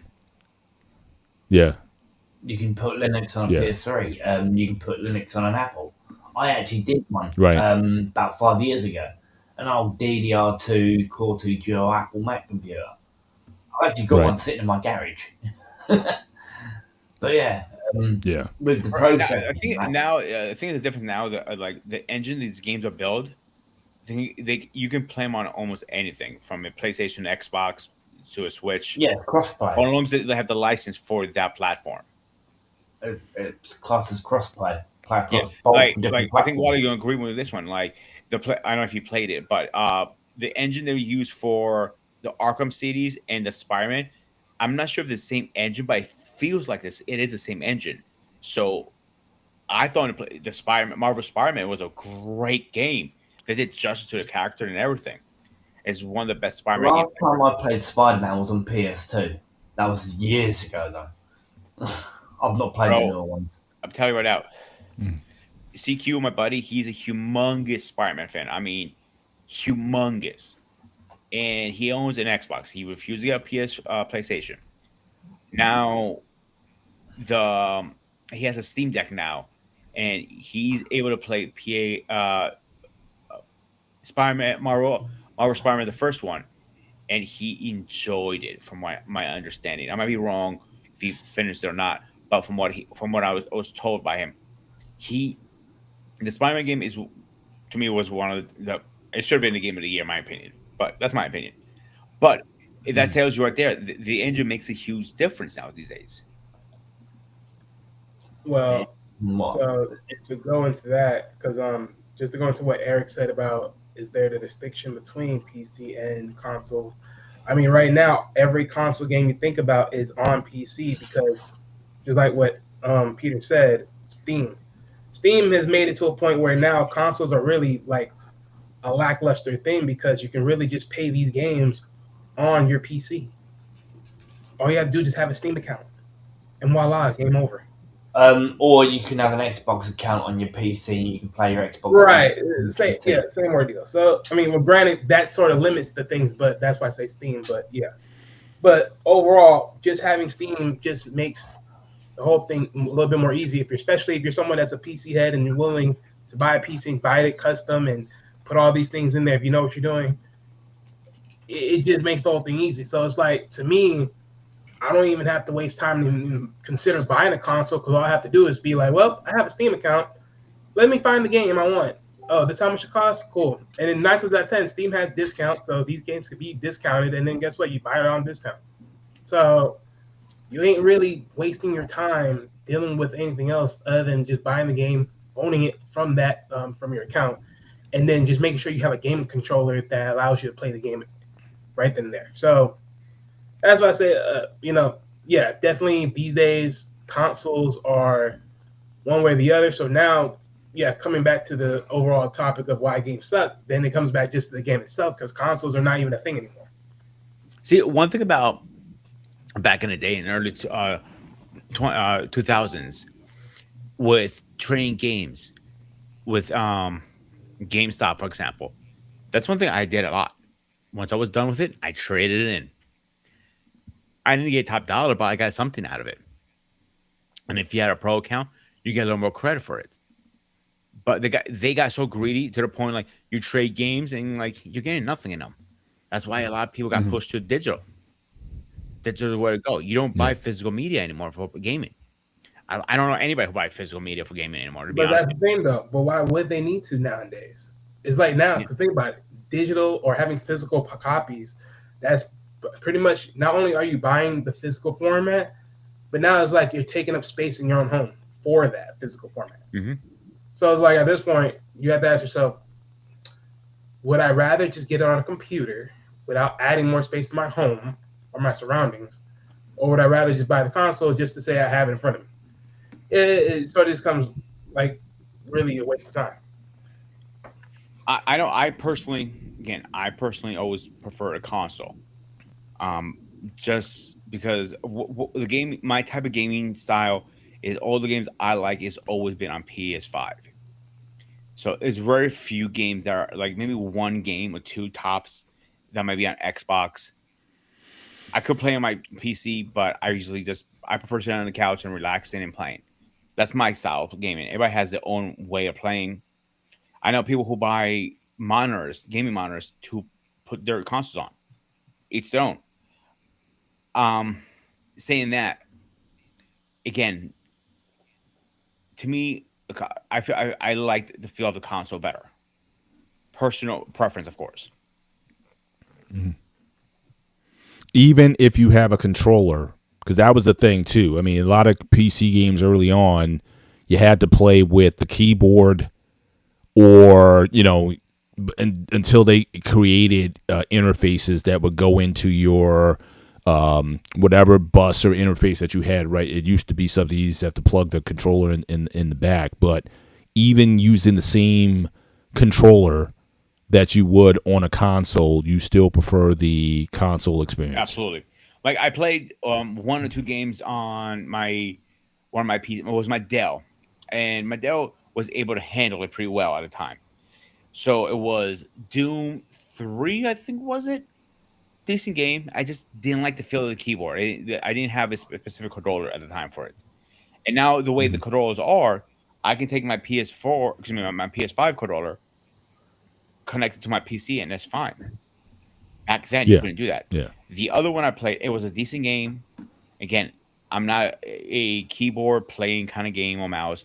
Was Rainbow Six. Decent game again. Wasn't my thing.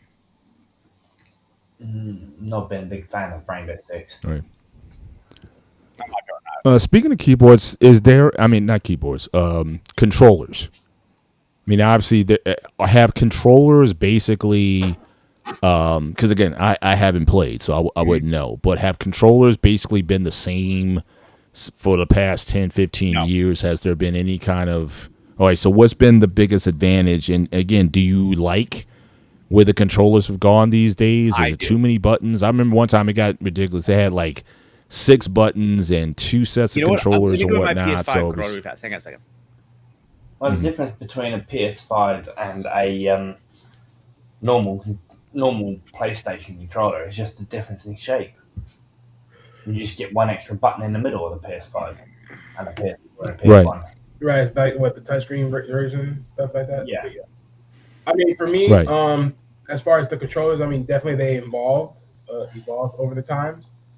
For me though, that Yeah, I say it like PS5. this: when it They comes changed to the shape of it a shooting little games, Xbox definitely took over the shooting game atmosphere just because of their bumpers, that style. But of course, eventually, I guess PlayStation, was like, all right, let's fix this problem, and they fixed that. So I guess they got their more so, because I ain't gonna lie, their bumpers, like the way that y'all had y'all was like the reverse. What the f's? Because that was like the way their bumpers were on that on PS3, I believe it was. You literally press it to only slip your finger, and it was bad timing because it's like if you were bad on that one, you would have bad timing and reaction or something like that. Versus someone on Xbox that had perfect because it's actually locked in, like it's an actual, like the way the bumper was, well not the bumper but the trigger, it was like if you're actually pulling what in your hands. So it was really more the way how it's styled, it was really more comfortable for shooting games that way. But So that's so he's it was 100% gonna right. stick. So when this controller came out for a PS5, they have a mechanic in here now. When you push it down, it has like I guess a spring or something. So you push it down, it clicks. Then you push it down, then you completely. What's the exact words? I don't want to get flagged on YouTube. Think of a gun. It triggers whatever yeah. action you're trying to do, if that makes sense. Mhm. They also have the Pro controllers now that have buttons underneath. To me, they're personally way too expensive, and I'm not seeing me wasting money because I'm not a professional gamer. Right, but I'm just looking at the controller you have now. It doesn't look terribly different from the controllers 20 years ago. I'm not saying they're not. I'm just saying, like, in your view, what has been the biggest evolution in controllers that has made the gaming experience So, that much better Number one, than from it has a earlier? motion controller in it. Two, it has a rumble pack in it, so when you get DualShock. hit or something, it shakes. It has a touchpad in it Okay, too. so Bioshock, yeah, that's what you're saying. It has a touchpad in it. It has a mic built into it. If you don't have a headset, and I personally do have a headset, and like I said, the bumpers, like Wally said, these have like a little gear, I guess, or glitch, whatever, a trigger, that when you push it out, the action you're trying to do might be like, okay, you first halfway you pull in the sword, and when you fully engage it, he slices the sword, and so on. If that makes sense. Like I said, they do have a Pro controller, and the nice thing about the Pro controllers, you can customize them. You can take the buttons out and put them in any sequence you want them. But to me, personally, I think they're a waste of money personally because I'm not a professional gamer. If you're a professional gamer, yes, I see you investing 100, 200, or whatever they are. I think they're $100. Those Pro controllers. I I can wouldn't see put you those invest if anywhere. you're a professional gamer, but an amateur player who just plays for enjoyment, like myself, spending $100 on a controller, I don't see it. I mean, even that. I mean, I don't know why would they do that because they do customs in the game itself. I definitely think they've come a long way from the 90s.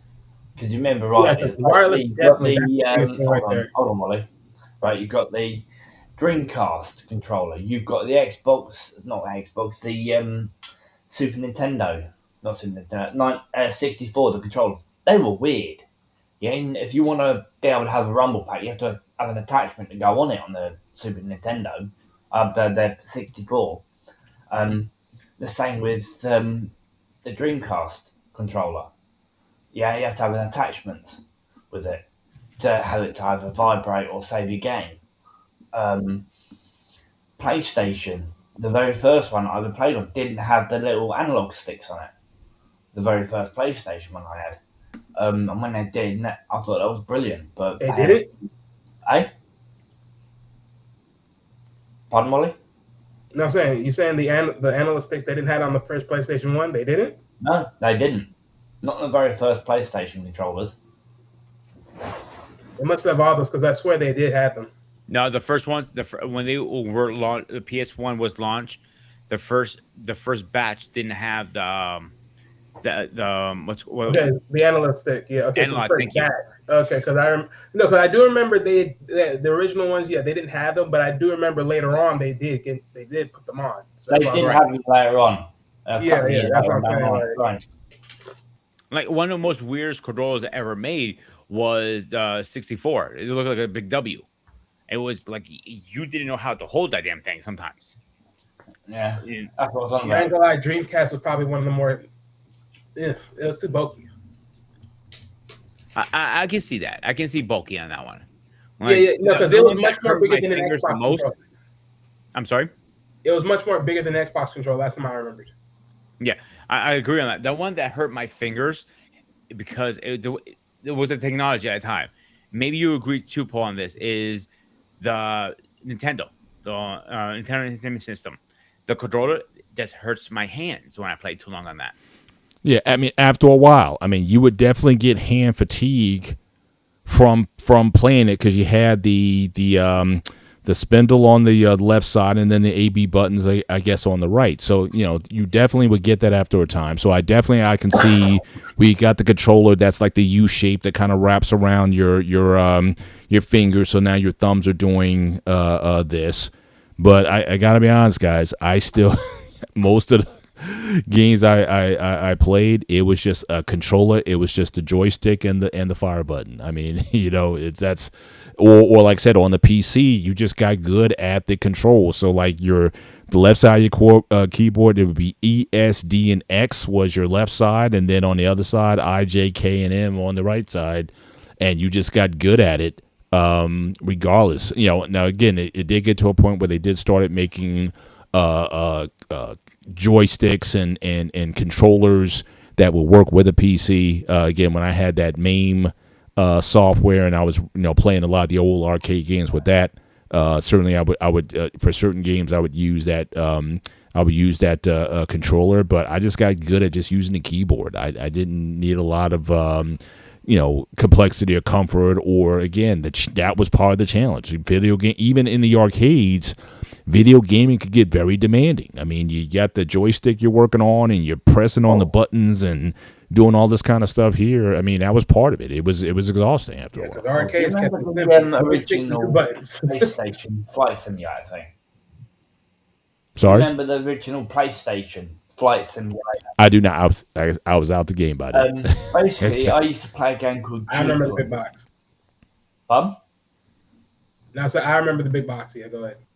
Basically, it was a big, massive platform, right? It was probably about 2 foot long or something like that, right? Had two great big controllers on it, and in the middle you had the X, square, and all them sort of the triangle buttons, right? They were like really big buttons, X triangles, right? And you had these two great, big, massive controllers, joysticks for the Flight Simulator for the PlayStation 1. Mm-hmm. Right. And my dad had it. It was like, damn, how the hell did you use this thing? And I couldn't get used to it. Yeah. I remember they used to make controllers for specific games, like a lot of the flying games or a lot of the games that the flight simulator games. Like they would make controllers with a joystick handle that was very similar to that in an airplane or fighter jet. That's what I was on about. And you would have the controllers on the side or whatnot, your sidewinders and all. So again, you worked it just like a regular flight joy. Yeah. But even so the piano sticks definitely made gaming like a little bit more consistent. Like I remember before the analog stick, you had to do on the D-pad, you had to do racing with the D-pad, and that was really aggravating. But once they changed to the analog stick, that made it so much smoother. Especially when it came to drifting and all that, cutting corners. I was like, oh yeah. Right. Yeah, I know some people who buying steering wheels and pedals and the whole setup to race. It's called VR racing and iRacing. Yeah, similar to what you have, dude. So it's literally you're literally in a simulation. Yeah, yeah, and I remember back in the day, I owned an Atari 5200. Again, they had the worst controllers ever. Oh, yes, I mean, from everybody, and they never improved them. The controllers. The one thing that they did have, though, which was again at the time, you were really taken away from it. They had an attachable trackball. Now, again, back then you had a lot of arcade games that used a trackball, a ball that you would just spin on. So Centipede, for example. So when you played Centipede on a 5200, that was as close to the arcade that you could get at the time, and you're talking about 8-bit gaming. But the sound, the graphics, and everything, that was pretty close to what you pretty close to that experience. Or if you played Eric, what was that game where they were shooting these lasers incoming at you, and you had to put up a Missile Command again, because the arcade game also used that rollerball thing. And so for certain games, it was like incredible at the time, but their traditional controllers were awful. And a lot of people didn't buy a 5200. A lot of people went to ColecoVision at the time because of the controllers with a 5200 were just too bad. These are all the top systems that ever made. That not all of them, but tops from PlayStation, Xbox, Nintendo, Sega, Atari, and Steam Deck. So if you see the PlayStation has involved and the Nintendo, Those are the two systems that are involved the most. So you see, like what yeah, here we go. That never took off. That Steam controller never ever took off. Yeah, see what I'm talking about, Pete, is from second from the bottom. So you got the joystick under Atari. That combo of the joystick was Right here. awful, but the trackball attachment, that really made you feel like you were at the arcades then. And this is, like I said, in the mid. No, I'm not disagreeing one bit. I never played on it, and I'm gonna take your word for it. For what I was gonna say was like a PlayStation 1, for on launch, like Greg said, it had no joysticks. Then they came out the dual analog in '97. Then it got evolved to the DualShock, the DualShock PS1 edition. That was like just an upgrade version of it. DualShock 2, that was actually a decent controller. The standard controller, I can't even see that title. DualShock 3, that was pretty good. And this is where most evolution happened between these two: the DualShock 4 and the DualShock 4 second gen. Those are the two. Now on Xbox, it hasn't really evolved that much. The first one is bulky. I played on Xbox One, and I'm like, holy shit, this is a huge ass controller. I felt like I holding a freaking Yellow Page book in my hands at one point. The second one, Xbox One controller. Actually, it was reverse. I thought. Oh, okay. I'm sorry. Xbox original, the controller S.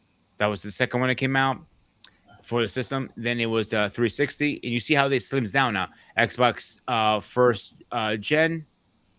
Then you had second gen, the Elite. The Elite still running all the way towards the end. It just keeps updating. The third gen, the Elite 2, the Gen 4, and the Elite Series 2 cord. Now, this is the one I was talking about, Paul. That the NNS that always hurts my hands, even now. Yeah, no, I agree. Yeah, it definitely, like I said, it was. I know me and Eric, the thing that they did have was pause. And a lot of times you would have to like do this, like shake your hands out because of the fatigue from and I know just with even with my hands, I'm definitely getting a little arthritis these days. There's no way I could play with that guy now. I know they made a square controller with a joystick for prevent that, but that was actually another $80, and nobody was going to spend it. So you have the 85 NNS, the Super 65. See how weird is this shit? I told you what, Paul? You didn't know how to hold it. You really didn't, because because it depends on the game. The GameCube controller I thought was comfortable. I liked it, and now people said it was weird. I know you played this with your kids a little bit. I remember you saying the Wii nunchuck. Yeah, for sure. And again, for young kids to have those interactive games, you're playing the tennis game or the whatever with them. I mean, again, it was definitely much more interactive. The funny thing about these controllers, when they first came out, they didn't come without the strap, and literally about a few weeks after it came out, they announced they're going to send everybody who bought a Wii, they're going to send you straps for free, because people were playing it and they slipped out of their hands because their hands got sweaty and went through so many TVs, it wasn't even funny. The classic controller, the classic Pro, decent controllers again. The Wii Plus, I really don't see much difference personally. The Wii U, a gamepad, it's just a pad on it. The Wii U Pro, I own this right now, is actually a pretty decent controller. The Joy-Cons, the problem with Joy-Cons, they're small. They're really made for kids. If you're gonna play on the Wii, you need a Pro controller as an adult. The Pro controller in the Joy-Cons 2 and a Pro controller 2. Now on Sega's side, excuse me, you have the Master System. Looks like a PlayStation, just like a PlayStation. I remember them. I'm sorry. I remember those controllers. I've had Master System. I don't remember the Master System, but I do remember the Genesis. The Genesis felt very comfortable in your hands, hands down. And the Genesis, can't even see what it says there. I said Gen 2 for argument's sakes. And then you have the Saturn Model 1, the Model 2. These controllers are all comfortable in my hands. This one, like Wally said, it's a huge ass controller. Look how big this fucking thing is. Look, a fucking notebook. That can take 2 cartridges. I'm sorry? That can take 2 cartridges. easily. And you can actually physically take the cartridges out and play them manually.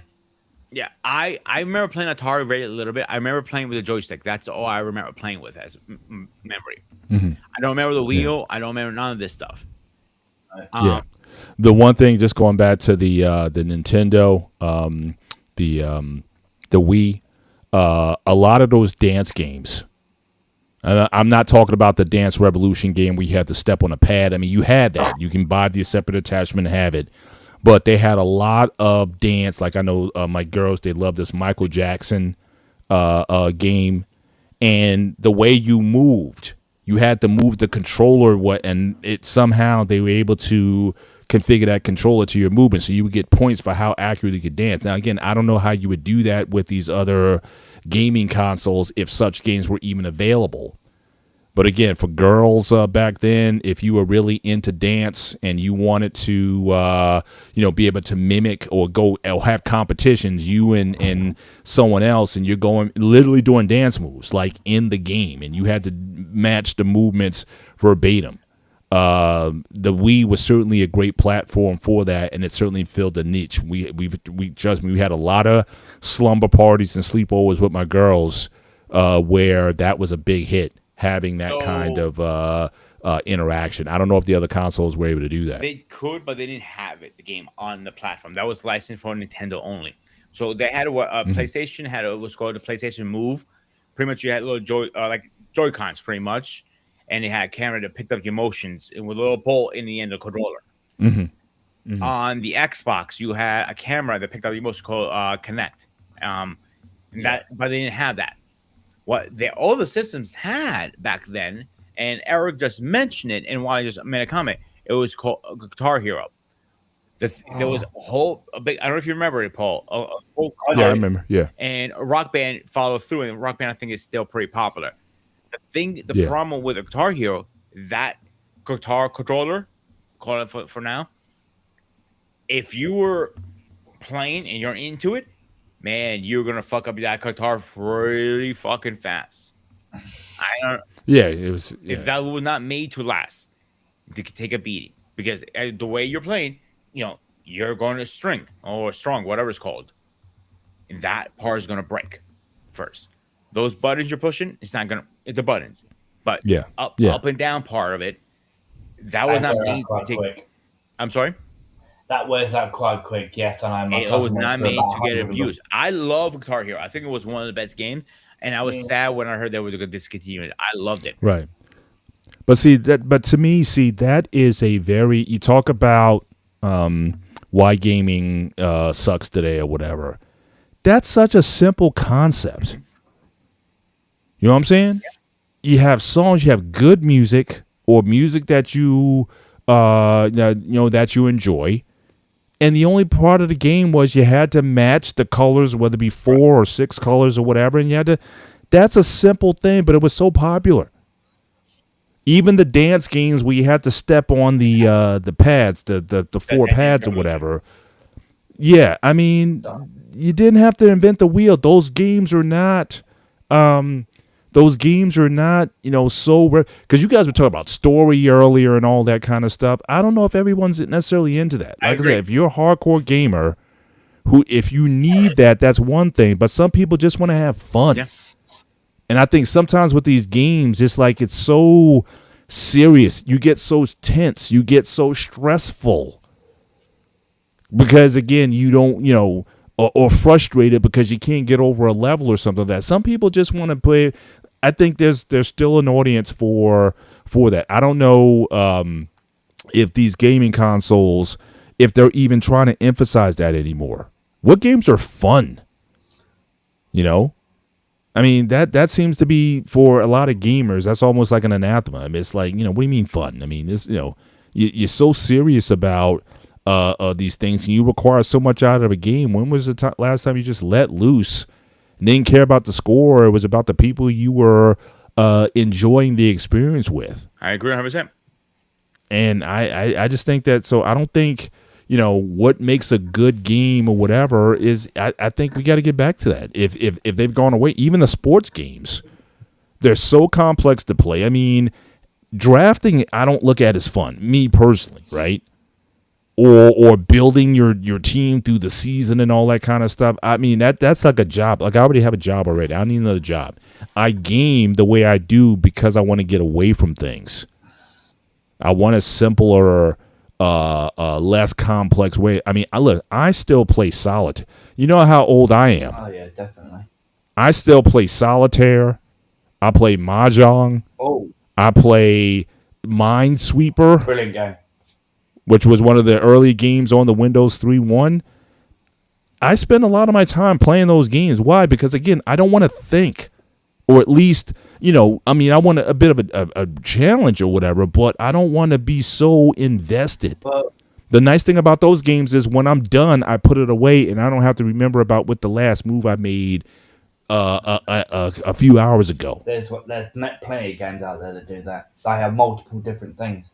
You can have one that's a competition. You can have one that does role play. You can have one that does storyline, or you can just flat out kill the buggers.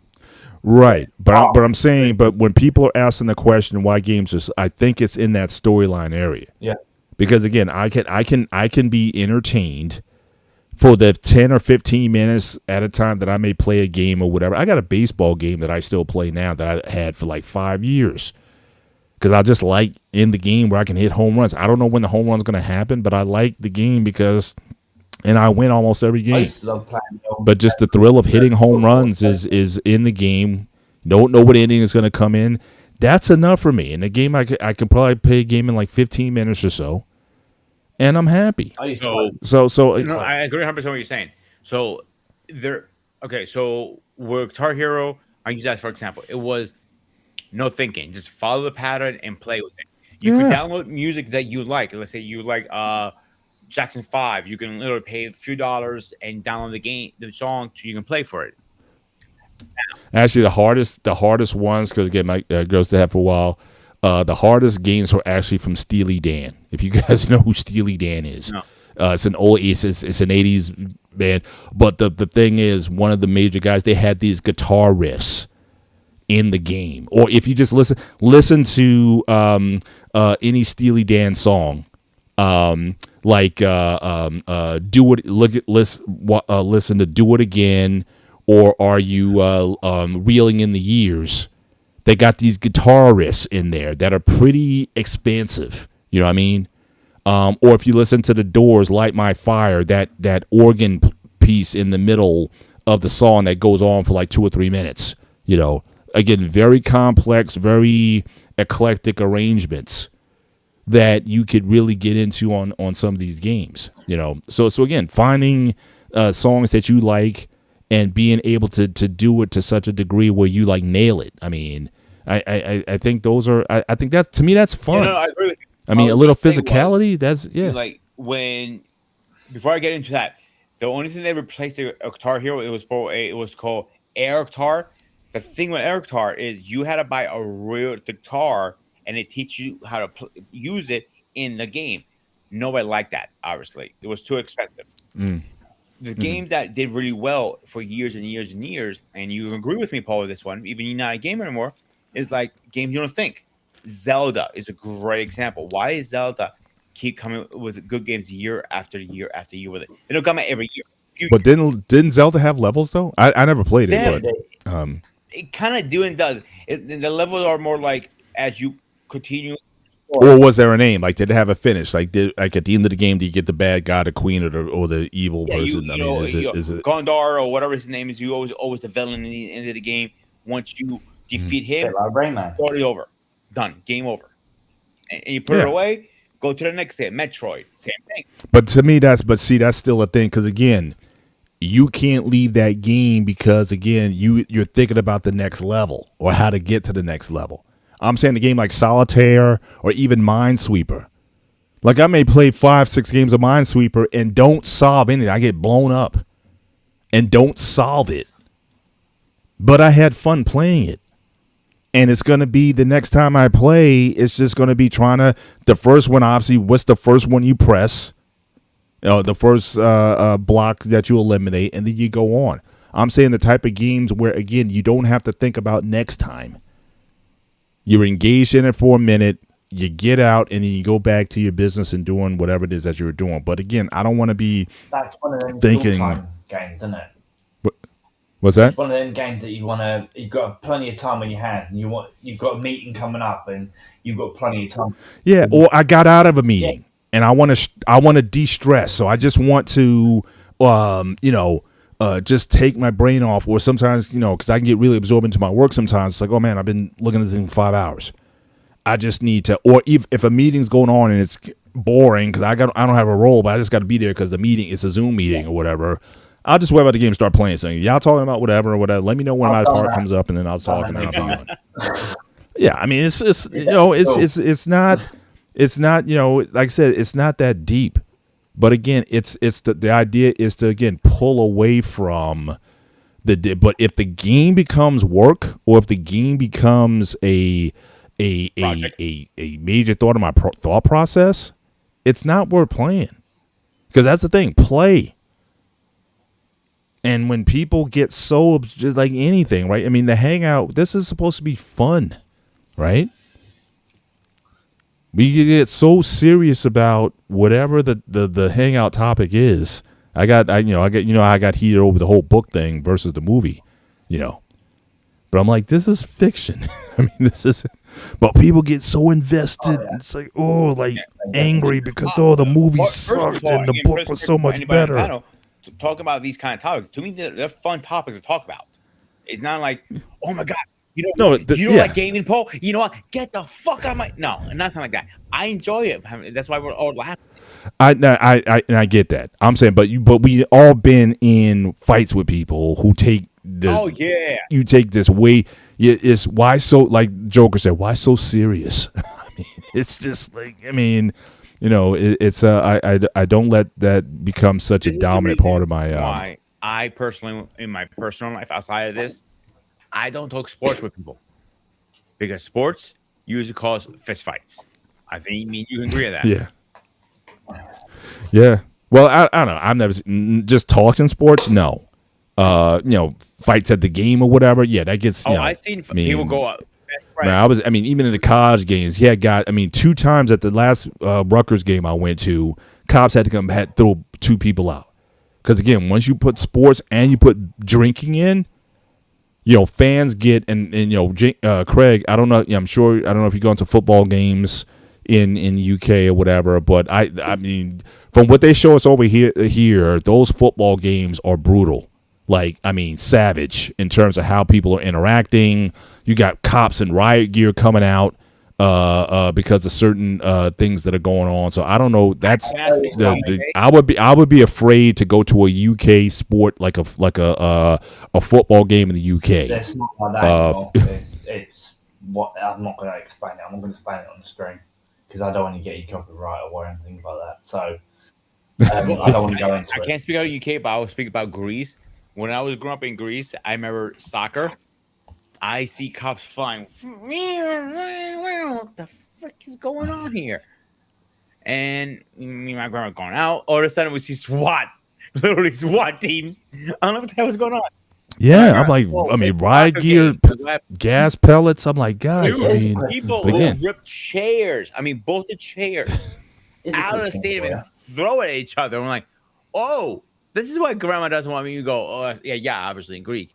Yeah, I didn't want me to go to the soccer game with my friends. Now it makes sense.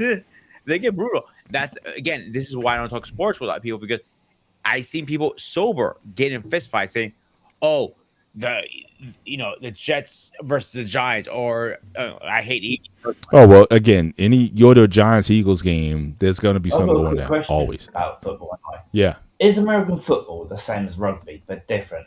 Slightly different, because Americans wear it. To me, it looks the same. The only difference is Americans have a lot of padding. Similar but different at the same time. Yes, it's because again the head to head on. I mean, there's tackling in rugby, but in football you literally have opposing forces hitting each other at full speed and full steam. So again, having padding on is going to be essential. If you look at the early game from the 1920s, they had some leather padding, and then it evolved from there. But yeah, rugby is again very similar in terms of the physicality. I've seen some rugby players up close. Those guys are huge. I mean, they could play football. I mean, American football. Some of those guys. But I don't know. Is there passing in rugby, like, forward passes? I don't know if that's a big thing. There is. Okay, yeah. It's probably the closest. It's probably the closest thing. Certainly to the American football. And but I've seen the women are huge in rugby. I do one thing I know about rugby, like in American football, you can tackle, you can elbow, or do other things. In rugby, you are able to elbow and do some other moves you're not supposed to be doing, so you can get away with a little more stuff, with physical stuff. I'm not too clued up on rugby, but American football I am. As I said, my dad used to play it when I was younger. Right. He actually used to play for the Raiders. Get out. Oh, nice. Awesome. All right, let's start getting into our final thoughts. Greg, you want to go first? Wally, then Paul. All right. That's pretty easy. Games suck because they have a lack of pay, lack of interest. Simple as that. Sorry. And lack of ideas, sorry. Do you want to... Next person, sorry about that.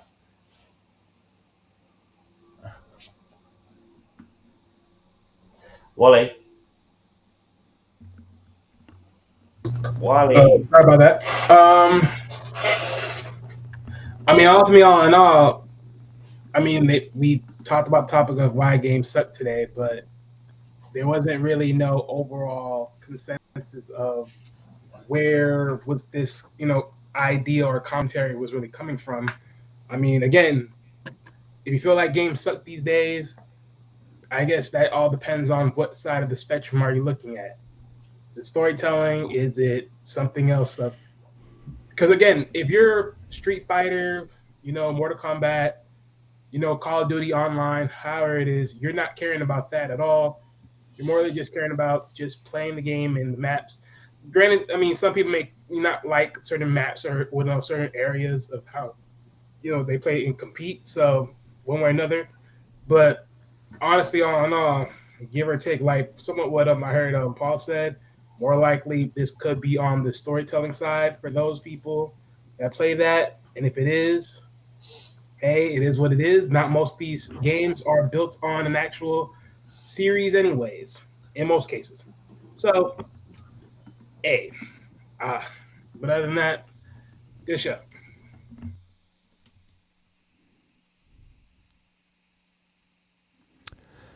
Coming from a guy, like I said, who still plays solitaire and Minesweeper, and again, just basic space shoot 'em up game and a baseball game or some sports game. Monopoly, I still play online. So my taste in game really hasn't evolved much over the years. Again, I look at it as a just to literally to decompress. To put my mind elsewhere, if I'm contemplating over ideas, if I come across a mental block or something, and just playing just a few minutes, kind of gets me back into the groove of where I need to be. So again, I manage my gaming to that degree, and in fact, I'm at this age now where I'm not looking to invest in a gaming console or even on my PC. Again, there's only certain games that I'll play. And I'm not looking to play them for long stretches of time. Just build one. I have other interests, and I just don't have the time to commit to it at this point. So, so I would still lean on, again, I'm asking the question to the gamer: what do you want? Or have you played so much that everything looks boring to you? Or again, the games that used to satisfy you back in the day, you played it so much that it just doesn't do it for you anymore. Or is gaming in general. So like Eric is saying here, read a book, go outside, go for a walk, do other things. I mean, gaming can be certainly a fun part of your life. It shouldn't be so consuming that, it's just inconceivable to me that you have thousands of gaming titles that come out every year. And you can't find something that holds your interest, or maybe you're too again invested in it. And I think gaming has gotten too serious. But again, something that is fun, something that you can enjoy, have fun with your friends, either in person or online. Let that be fun. Oh, and I will ask this, because we talk a lot about video games on this, and I talk about Monopoly. When was the last time you played Monopoly? I mean, the real game with the real board, and the little houses and the Monopoly money. When was the last time you did that with somebody? Mid-90s. Or any gaming board game like that? Or when was the last time you played cards? Whether it be poker or, spades with some friends or whatever. When was the last time you did that? Or when was the last time you played Uno? Are you asking us now? It's a rhetorical question. Oh. I'm just saying, for the gamer who's like, gaming sucks today or whatever, when was the last time you had that kind of interaction? What took the time to do something like that? I think, like I said, all things can be good. But if you put so much of your emphasis into this one thing, and gaming is your world, and like I said, like sugar or any other substance, again, you can consume so much of it that it doesn't give you the high, and you're always looking for the next high. And that's going to run out after a while. After you spend all this money and all these titles, and you mean to tell me you can't find something to enjoy? People do it for a career. That's different. If you're making money from it, that is totally different. But for the average person, I think you maybe need to, look at some things in your life and seeing if certain things are out of balance. Because again, it shouldn't be. It shouldn't be. Entertainment is an essential to everybody. But even that can become harmful or destructive after a while if you don't have these other aspects of your life taken care of. So, didn't the gaming industry go quite high back in 2022? mm-hmm. We had the lockdown. Yeah. Literally everyone was stuck at home. What were they doing? Yeah. Twiddling their fingers or playing games. And that's a great point, Craig. That again, if you played so much, again, because of the stresses, did you play yourself out of the entertainment aspect of it? And it became less fun because that's all you had to do. I spent most of my time spending time with the wife for an entire year.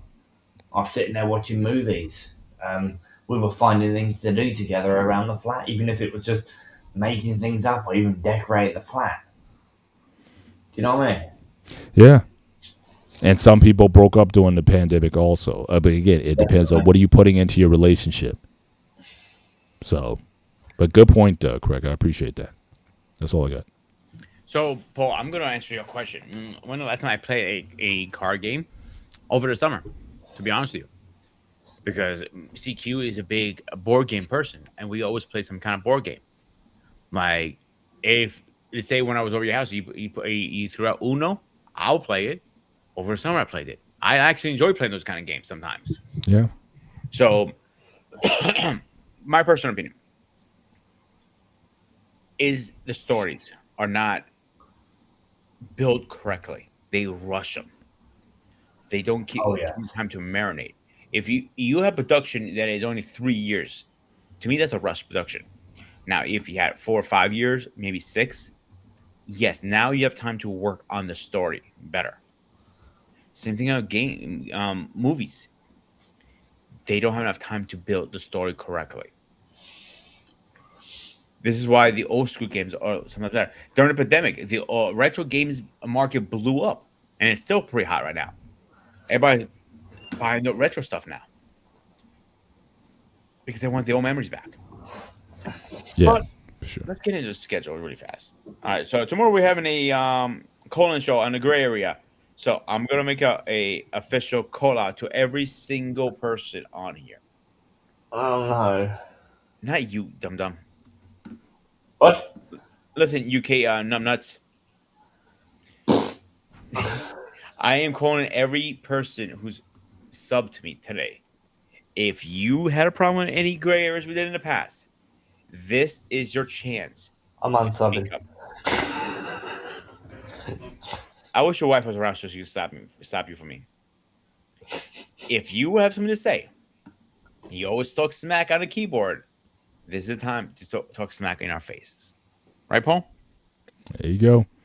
Or if you just want to be part of a conversation, I mean, maybe you enjoyed some of our content and you didn't get a chance to chime in because, again, typically we don't take questions during the show. So, certainly if something you want to go back and revisit, feel free to, come up and just hang out with us. It's we keep it fairly free flowing there. So, but again, go back over our playlist for the Gray Area Show. Either on the Sparta HQ Network or the Black Man Unfiltered Network, and you can find shows. Go watch some content from back then, and so you can get refresh your memory on something and come back to us. So we'd love to hear your opinion. Yeah, you guys, the floors are open. I know I might be busting your balls and all that stuff, but seriously, if you guys want to come up, just have a respectful conversation. The floor is always open. All right, so on Tuesday. This is going to be a fun one. Fake people, smile, lies, and hidden agenda. Yeah. Now we're going to go there. And on Wednesday, STUT. Man, that's a tongue twister. Sean's show, we'll be talking about men and women speaking the same words, but not the same language. And on Coach and Paul show, we're going to be talking about coaching part 3. And I think that finished the series on that one, right? Yep. Brilliant. Yeah. And on Friday, it will be a premiere show for Wrestling Talk with a Spartan. Me and Wally will be chopping it up. You said, Greg, you said might jump in too, you said? If you want me to jump in, I'll jump in, but I don't You know can much jump in. about wrestling. Paul, So you too. You can jump in too. Like, we're talking about retro, present, past, future, whatever. Anything I wrestling. don't know much about wrestling. Sorry. Oh man. Okay, don't talk. Don't come in. Simple. And next week on the Hangout, you're gonna like this, Paul. We're gonna have a mano versus a mano. Smokey the Bandit versus Kit the Kid in Knight Rider. Ooh. 2 classic cars go head to head. 2 classic shows. I'll be honest right now, Paul. I'm gonna need you on this one because I really don't know too much about Smokey the Bandit. I've never seen it. I never watched the show. I'm a Knight Rider guy. Well, it wasn't a show; it was a movie. It was a series of movies. Was it? I thought it was a. It was okay, no, I it was thought- 3. It was series. yeah, I think it was 3 movies. Okay. Didn't they do a series? No, not that I'm aware. I mean, I don't recall. Well, we can do our homework. So let's do our homework and figure that out. So accept that. Greg, final words and a slap in the head, please. No. Slap. Come on, boy. Paul, you Light have to touch, go to the light UK, touch, just Come on, light come on. touch. There we go. Wally, last words. I'll take that. But Photo. Wally, Paul. No, I'm See you good guys here. next week. All right, you guys heard it. All right, I am the Spartan. He is Numbnuts UK over there. My man Wally, my president over there. As always, this was a Spartan HQ Network. I am the Spartan. As always, please make sure you hit the like, share, and subscribe. Except that, guys, as always, stay fresh, stay safe, and I'll see you guys on the next one.